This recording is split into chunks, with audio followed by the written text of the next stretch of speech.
Hey there, it's CJ Willie and I'm cracking a pack. Today is pack number 9 of my Magic the Gathering Rivals of Ixalan bundle bingo. Check out the preview video on my Rivals of Ixalan bundle. I have added the link to the preview video in the description below. As I crack the pack, my viewpoint will be from a very casual Magic the Gathering player perspective. It will not be the viewpoint of Pro Tour or even Friday Night Magic grinders. It will be a kitchen table game of Magic, having fun with friends opinion. Let's take a look at the bingo card. In pack number 4, we pulled a Legion Lieutenant, which also gave us the free square. And in pack number 5, we pulled a legendary enchantment, Storm the Vault. Then in pack number 7, we pulled a legendary Elder Dinosaur, Nezahal, Primal Tide. We are so close to bingo. We have 3 different ways to get bingo. Let's take a look at what we need to pull. Curious Obsession, Wayward Swordtooth, Path of Discovery, Alenda or Twilight Prophet, foil rare or mythic rare. Alright, let's get to cracking pack number 9.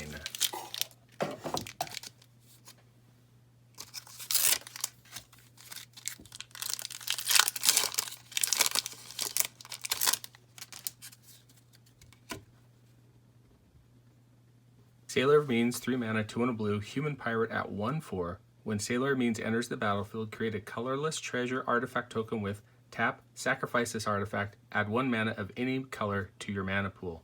In Limited, Sailor of Means was a great card. You were going to go 3 color pirates. The treasure gave you the ability to splash that 3rd color to round out your pirates deck.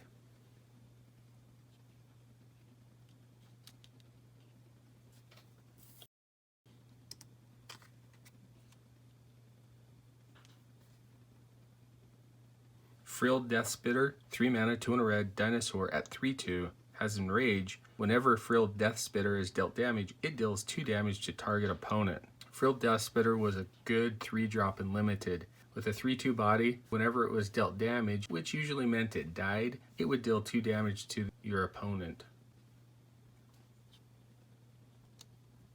Divine Verdict, 4 mana, 3 and a white instant, destroy target attacking or blocking creature. In Limited, this is a great destroy spell. The only drawback is the creature needs to be attacking or blocking. In Limited, that works out pretty well because it typically is a creature-heavy format. Dinosaur Hunter, 2 mana, 1 and a black, human pirate at 2/2. Whenever Dinosaur Hunter deals damage to a dinosaur, destroy that creature. Even if you're not playing an opponent that has dinosaurs, a 2/2 for 2 is good stats. If they happen to be playing dinosaurs, then Dinosaur Hunter becomes a lot better card because it's going to clog up the ground game and keep your opponent from attacking with their dinos. Hunt the Weak, 4 mana, 3 and a green, sorcery, put a +1/+1 counter on target creature you control, then that creature fights target creature you don't control. Putting a +1/+1 counter on your bigger creature ensures it's going to survive the fight, and chances are it will take out any creature your opponent has. Jungleborn Pioneer, 3 mana, 2 and a green, Merfolk Scout at 2/2. When Jungleborn Pioneer enters the battlefield, create a 1/1 blue Merfolk creature token with hexproof. In Limited, Jungleborn Pioneer was a must include in any Merfolk deck. It brings 3/3 worth of stats onto the board. If you have any sort of flicker effect, Jungleborn Pioneer gets better. Araska Relic, 3 generic mana artifact. It has Ascend. You can tap it, add 1 colorless to your mana pool. You can tap it, sacrifice it. You gain 3 life and draw a card. Activate this ability only if you have the City's Blessing. In Limited, I wasn't a very big fan of Araska Relic. It didn't help you to splash a color. And once you got Ascend, gaining 3 life and drawing a card, is okay. Grasping Scoundrel, single black mana, human pirate at 1/1. Grasping Scoundrel gets +1/+0 as long as it's attacking. It gets outclassed pretty quickly, but in an aggressive pirate deck, you definitely want to have this on turn 1. Overgrown Armasaur, 5 mana, 3 and 2 green, dinosaur at 4/4. It has Enrage. Whenever Overgrown Armasaur is dealt damage, create a 1/1 green Saproling creature token. In Limited, this common was pretty strong.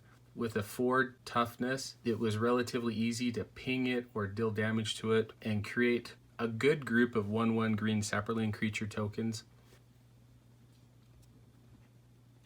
Waterknot, 3 mana, 1 and 2 blue, enchantment ore, enchant creature. When Water Knot enters the battlefield, tap Enchanted Creature. Enchanted Creature doesn't untap during its controller's untap step.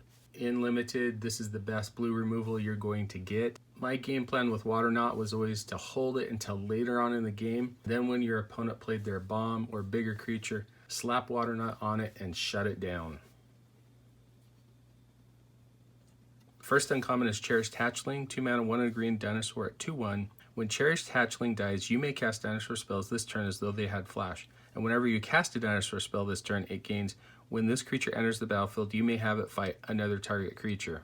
I wanted to like Cherished Hatchling quite a bit. The problem was it simply telegraphed what was going to happen.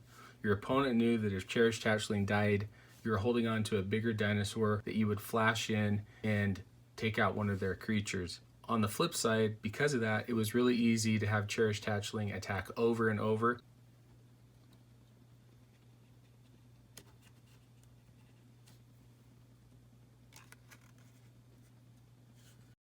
Well, I spoiled that.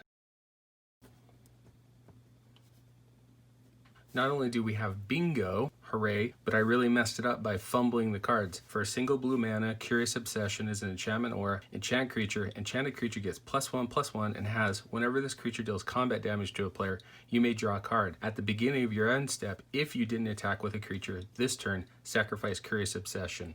Not only was Curious Obsession a great card in Limited, it made its way into Constructed. It was best to put Curious Obsession onto a creature with evasion, whether that was flying or menace or couldn't be blocked. Drawing a card every single turn because you were able to deal combat damage, definitely a build around uncommon in Limited. Final uncommon is Baffling End, 2 mana, 1 and a white, enchantment. When Baffling End enters the battlefield, exile target creature an opponent controls with converted mana cost 3 or less. When Baffling End leaves the battlefield, target opponent creates a 3/3 green dinosaur creature with trample. Baffling End was a little bit of an odd card. The drawback was, if your opponent could take care of Baffling End, they got a pretty good creature out of the deal. A 3/3 with trample is no joke. Okay, since we already got bingo with Curious Obsession, can we get an awesome rare or a mythic rare as well? Awesome. We have Alenda the Dusk Rose. 4 mana, 2 generic mana, 1 white, 1 black, legendary creature, Vampire Knight at 1/1. It has lifelink. Whenever another creature dies, put a +1/+1 counter on Alenda the Dusk Rose. When Alenda dies, create X 1/1 white vampire creature tokens with lifelink, where X is Alenda's power. This card was an all-star bomb. Not only did it make its way into Constructed, but in Limited, if your opponent could not deal with it, Alenda was going to get out of control. And then we have a forest and a treasure token. Normally this would be a difficult decision because I think Curious Obsession is a great card as well, but you simply cannot beat the power level of Alenda the Dusk Rose. If this was in my opening pack, I would slam dunk first pick Alenda the Dusk Rose, and then I would really focus strongly on whatever vampires I could get in white black. I'd also look for cards that I could use to protect Alenda. This has been a great pack. Not only did we get bingo, but we marked off 2 bingo squares, and hopefully in the final pack we can get blackout. Anyway, I hope you enjoyed the video. If you did like it, please subscribe and share. Take some time to tell me in the comment section what was your favorite card or the best card out of the pack. Until next time, I'm back to crack pack number 10, the final pack from my Magic the Gathering Rivals of Ixalan bundle in Bundle Bingo.